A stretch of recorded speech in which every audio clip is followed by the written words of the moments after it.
बिस्मिल्लाहिर्रहमानिर्रहीम अस्सलाम वालेकुम। वो लोग जो कि बीवी के पास जाते ही ज़रा सी छेड़खानी करने से फारिग हो जाते हैं, वो मेरी इस वीडियो को एंड तक लाजमी देखें। इंशाल्लाह उनको भरपूर फ़ायदा हासिल हो जाए।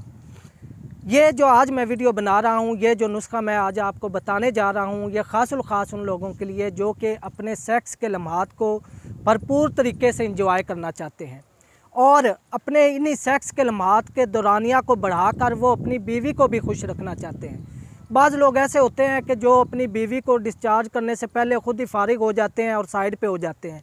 इससे क्या होता है कि बीवी के मिजाज में चिड़चिड़ापन आना शुरू हो जाता है और यही चीज़ जो है ये नौबत तलाक तक भी जा पहुंचती है, तो हंसता बसता घर उजड़ कर रह जाता है। आज जो नुस्खा मैं आपको खिदमत खल्क के तौर पर बताने लगा हूँ, मेरे ये अंदर की ये ख्वाहिश है कि उन लोगों का जो कि सेक्स की वजह से ख़ुद को कमज़ोर पाते हैं और उनका घर जो है वो सही तरीके से उनके जो बीवी है उसको खुश नहीं रख पा रहे, तो ये नुस्खा मेरा इस्तेमाल करें। इंशाल्लाह उनके अंदर भरपूर मर्दाना ताकत पैदा होगी और चाहे वो सेक्स के दौरानिए को जितना मर्ज़ी इंजॉय करना चाहें कर सकते हैं।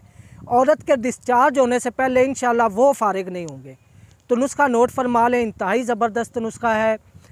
सालह पंजाब 20 ग्राम, तुखम उटंगन 10 ग्राम, गूंद किक्कर 10 ग्राम, असगंध नागूरी 10 ग्राम और संदल सफ़ेद 100 ग्राम। तमाम चीज़ें अलग-अलग बारीक पीस कर सफ़ूफ बना लें। तरीका इस्तेमाल: रात को सोते वक्त 1 चम्मच 1 पाव नीम गर्म दूध के साथ इस्तेमाल करें।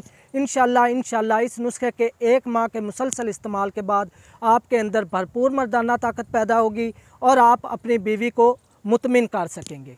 तो नाज़रीन, अगर आपको मेरी वीडियो अच्छी लगी हो तो मेरे चैनल हाफिज़ फारूक अज़ीमी को सब्सक्राइब कर लें और साथ ही बेल आइकन प्रेस कर दें ताकि मेरी आने वाली हर नई वीडियो आप तक बर वक्त पहुँच सके।